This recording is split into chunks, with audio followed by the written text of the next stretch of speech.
Radio Guntur, kembali lagi bersama saya Tias Paramita dan kita masih di obrolan pagi untuk edisi hari ini, Jumat 20 November 2020, dan kita masih membahas seputar sodokan biliar di masa pandemi ya. Ini sodokan biliar, bukan yang lain-lain, jadi jangan aneh-aneh pikirannya. Dan untuk pemirsa Radio Guntur yang mungkin ingin tanya-tanya seputar biliar gitu ya, ada yang ingin berkecimpung mungkin di olahraga ini ya, biar nggak sekedar main untuk kesenangan semata, bisa langsung tanya-tanya di 23455. Mumpung ada ketua umum dari Popsi Buleleng dan juga ketua hariannya, barangkali ada tips and trick ya yang bisa dibagi kepada pemirsa Radio Guntur yang ingin bertanya. Oke, sembari menunggu penelpon yang bergabung bersama kita di 23455, Tias kembali ke Pak Ketut dulu ya selaku ketua umumnya. Nah, lalu bagaimana nih Pak dukungan dari KONI Buleleng sendiri terhadap Popsi Buleleng? Kalau dukungan dari KONI Buleleng sama dari Pak Ketua Umum dan juga jajarannya sangat bagus sekali. Jadi kami sudah terbiasa ya lakukan komunikasi, dan jika ada hal-hal tertentu kami lapor. Sangat bagus. Bahkan di masa pandemi ini dana pembinaan itu masih tetap diberikan kepada kami. Nah itulah, jadi kita pakai untuk laksanakan pembinaan seperti itu. Oke. Bagus sekali. Jadi bagus sekali ya dukungan dari KONI Buleleng. Nah, lalu apakah ada persiapan khusus yang dilakukan oleh Popsi Buleleng untuk mempersiapkan Porprov yang akan datang nih? Meskipun kita belum tahu ya tanggal pastinya kapan gitu. Nah ini sebenarnya inilah kita awali dengan ini sebenarnya. Ya, jadi kita awali dengan turnamen lokal dulu. Samping nanti ada juga tahun depan ada kita juga sana turnamen terbuka yang diikuti oleh luar daerah juga. Nah, persiapan ke arah itu udah pasti ya. Yeah. Ya, kayaknya seperti yang saya bilang tadi, kita akan jauh lebih bangga kalau kita punya atlet sendiri ya, yang memang asli dari Buleleng, hasil binaan kami sendiri dari semenjak dini. Ya. Nah, persiapan ke arah itu sudah kita mulai. Ini kan berproses, Mbak. Yeah. Jadi tidak instan ya, tidak bisa instan olahraga seperti ini. Apapun cabang olahraga itu pasti butuh waktu, butuh proses. Oke, apakah Bapak sendiri optimis nanti di Porprov bisa membawa pulang medali untuk Buleleng? Ya, optimis. Sama optimisnya seperti juga target perolehan medali Porprov tahun lalu ya, di mana kami ditargetkan untuk meraih medali 1-1-1, jadi 1 emas, 1 perak dan 1 perunggu, dan kebetulan itu terpenuhi gitu. Oke. Ya, jadi 1 emas itu dari cabang snooker pria, kemudian perak dari pool putri dan pool putri ya, pool putri betul, dan yang perunggu juga dari pool putri. Oke, seperti itu. Jadi terpenuhi ya. Semoga tahun berikutnya ini bisa lebih lagi gitu Pak ya. Kami tidak muluk-muluk sebenarnya masang ini ya target seperti itu, karena kami juga baru memulai pembinaan, mulai dari tingkat desa. Seperti itu. Oke, yang pasti bisa tetap mempertahankan itu sudah sangat luar biasa gitu ya Pak ya. Oke, tes kembali ke Pak De Ali. Ada nggak sih kendala lainnya selain tadi peserta yang mungkin lebih banyak lahir dari bola kecil, itu ada nggak kendala lainnya yang dihadapi nih untuk menjaring atlet-atlet baru? Kendalanya tentang cara memberitahu dan mengedukasi saja, Mbak. Karena memang mereka lebih lekat sekali dari bola kecil. Jadi kita memang mengedukasinya tidak hanya sekali, kita berkali-kali mengedukasi bahwa nanti kamu kalau bermain bola kecil kamu tidak akan mencapai prestasi sampai ini ke level lebih tinggi, dari Porprov, setelah Porprov ke Prapon, Pon mungkin ke SEA Games bisa juara dunia, karena yang dipertandingkan hanya cabang bola besar, bukan bola kecil. Memang agak sulit sekali, jadi edukasinya cuma 1 kali 2 kali, terus menerus kita edukasi mereka. Tapi kita tidak pernah menjegal atau melarang mereka bermain bola kecil. Kebetulan saya juga dulu memang pemain bola kecil, lahir dari bola kecil saya. Memang silakan, itu tidak masalah. Tapi kalau memang mereka berniat ingin berprestasi, ya silakan, harus berubah ke naik ke bola besar. Oke, apakah jadi bisa dibilang olahraga biliar ini masih awam di mata masyarakat? Maksudnya masyarakat masih belum tahu bahwa biliar itu sebenarnya cabang olahraga yang bisa mengantarkan prestasi. Bisa dibilang seperti itu berarti? Nah, itulah tugas kami. Tugas kami untuk melakukan pembinaan dan juga edukasi kepada masyarakat. Ini terutama yang penggemarnya kan anak-anak muda banyak, ya. Anak muda, bahkan anak-anak yang masih pelajar pun banyak. Banyak itu. Nah, cuman mungkin sekarang kan kita edukasi bahwa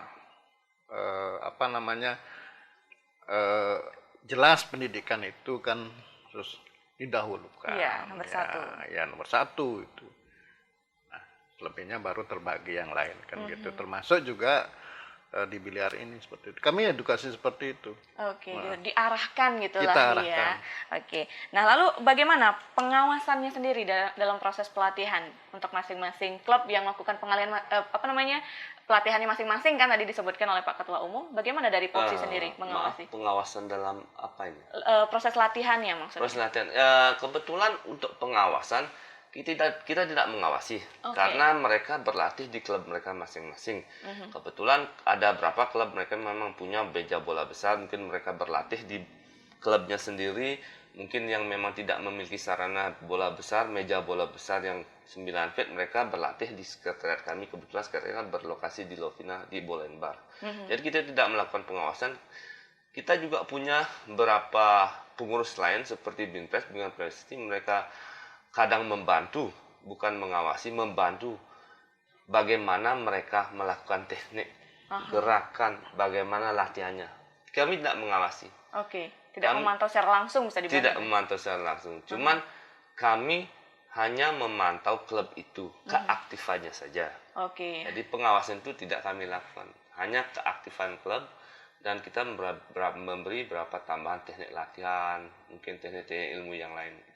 Oke, lalu untuk memantau keaktifan klubnya itu bagaimana caranya? Kita punya absen. Jadi untuk memantau keaktifan itu lebih poin pada saat di liga. Oke. Nah, kita pantau sebenarnya berapa klubnya yang datang, berapa anggota yang datang, itu ada absennya. Untuk latihan kita tidak memantau, maksudnya kita tidak awasi mereka harus datang, wajib.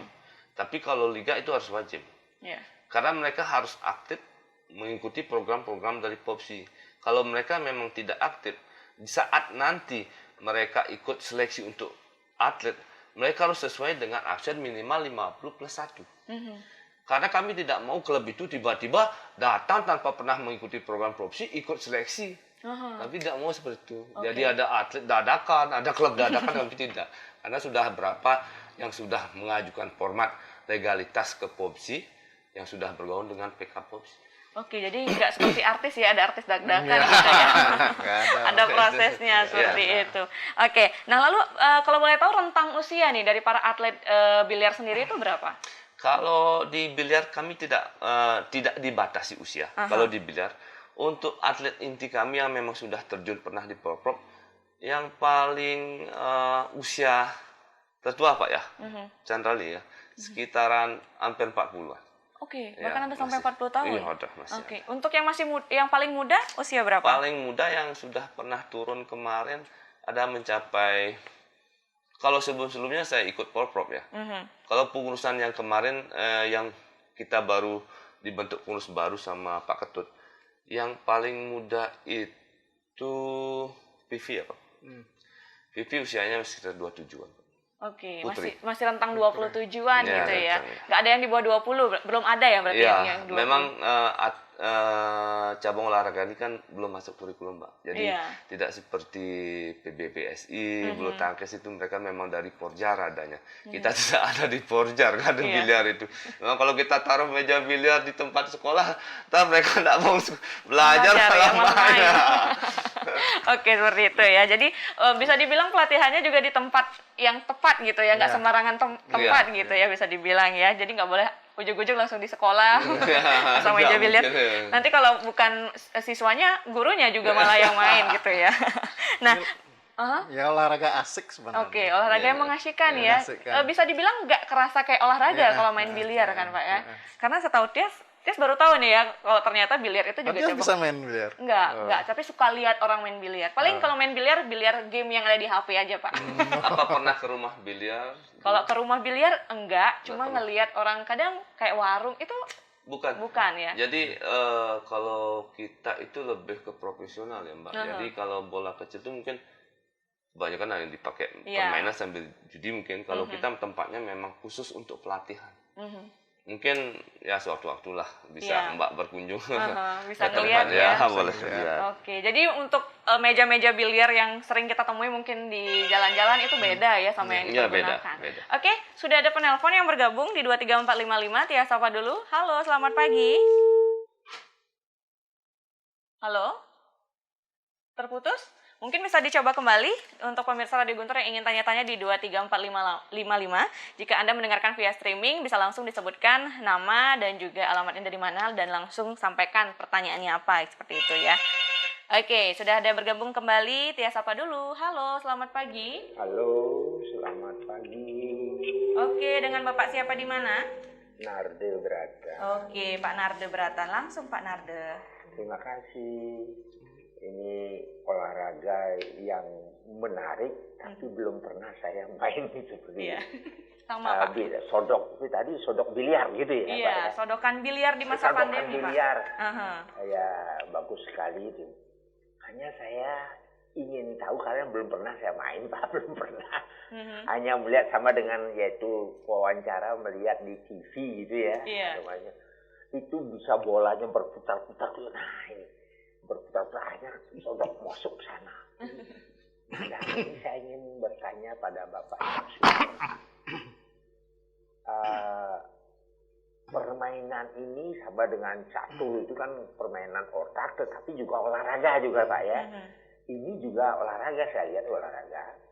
Jadi mana lebih menitik beratkan taktik atau fisik itu Pak? Apa Pak mungkin bisa lebih jelas? Mana lebih menitik beratkan taktik, strategi atau fisik? Oke, iya. Itu yang pertama, Pak.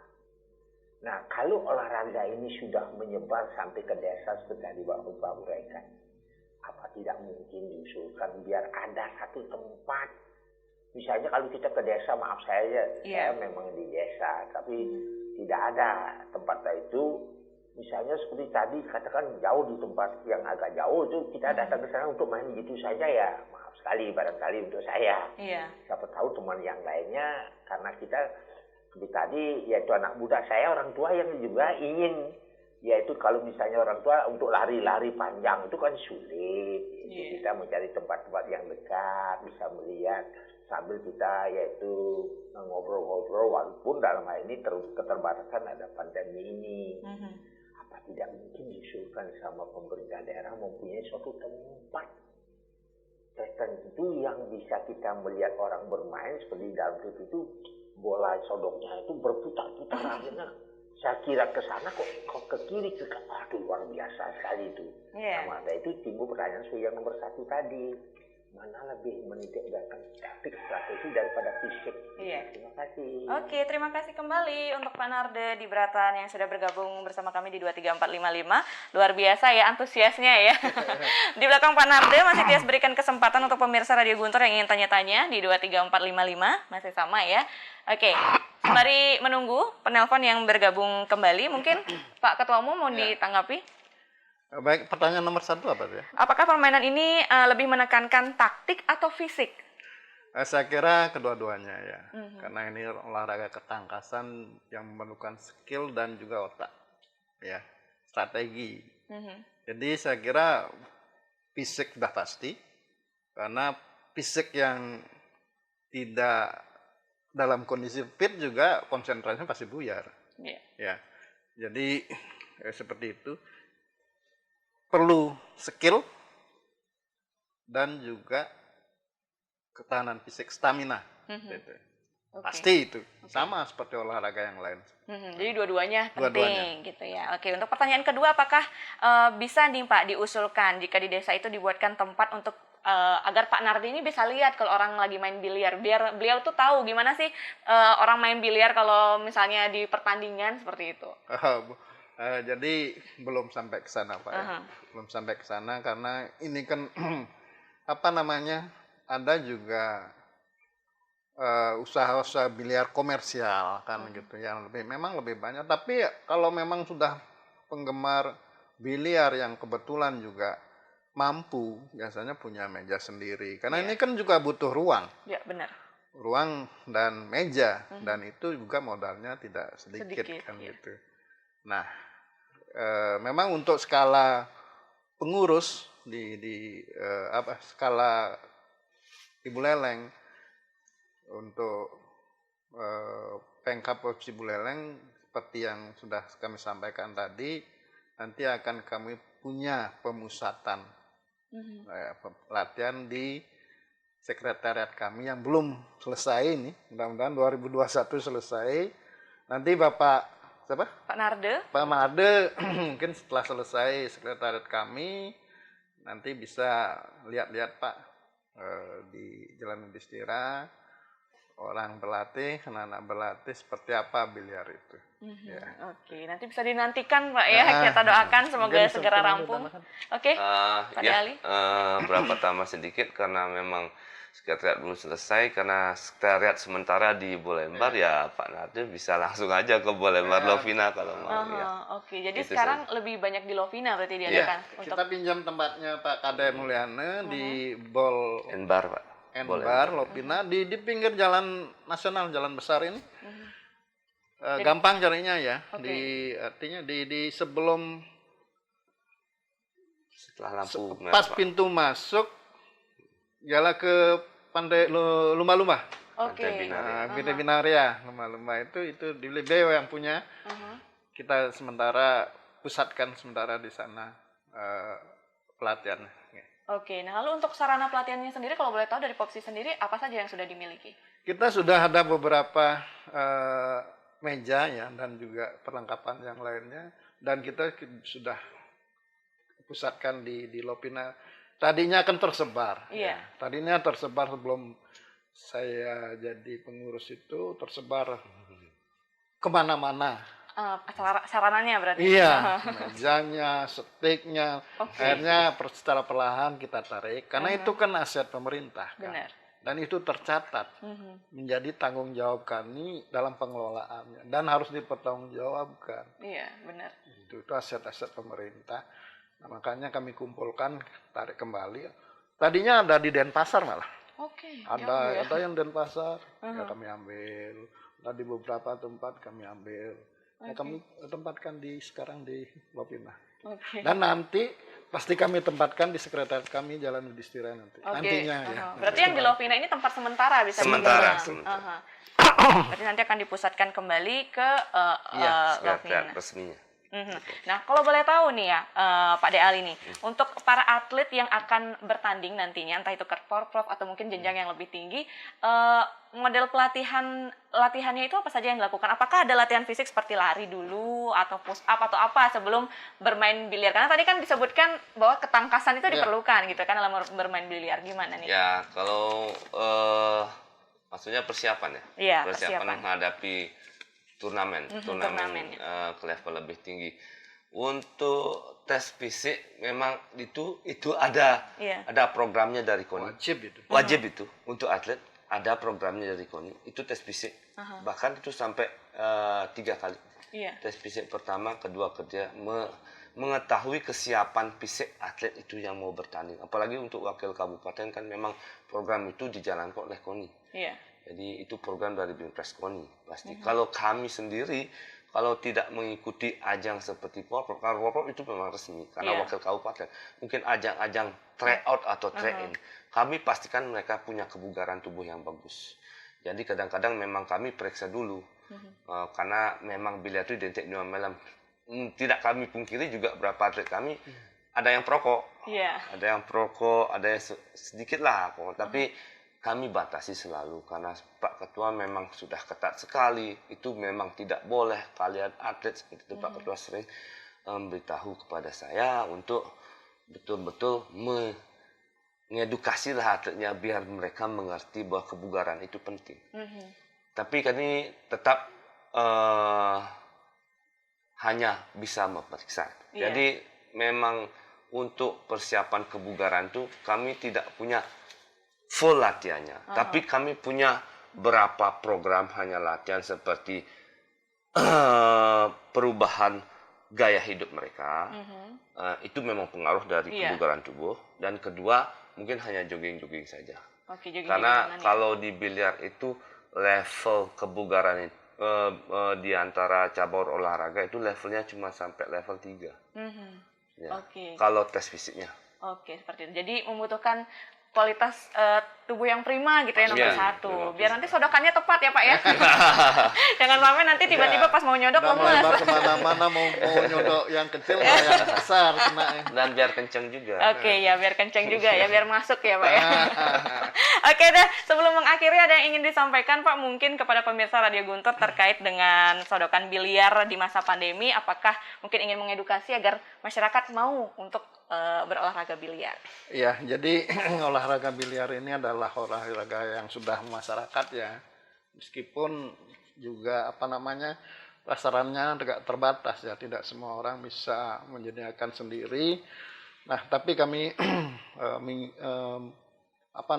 mengimbau juga pada klub-klub yang ada untuk mari kita bergabung ke Popsi Buleleng karena di sanalah rumah resmi kalian semuanya untuk berprestasi. Terima kasih. Pak De Ali, ada yang ingin ditambahkan? Mungkin cukup. Cukup dari Pak Ketua Umum saja. Baik, terima kasih sekali lagi Pak Ketut ya, dan juga Pak De Ali sudah bersedia hadir di Studio Gumpul 38. Dan terima kasih juga untuk pemirsa Radio Guntur yang sudah bergabung bersama kami di 23455. Semoga apa yang disampaikan tadi bisa menambah wawasan dan juga menginspirasi pemirsa Radio Guntur. Jangan lupa untuk Anda yang kelewatan bisa langsung dicek di kanal YouTube-nya Radio Guntur. Kalau begitu langsung saja saya Tias Paramita pamit undur diri dan sampai jumpa di obrolan pagi berikutnya.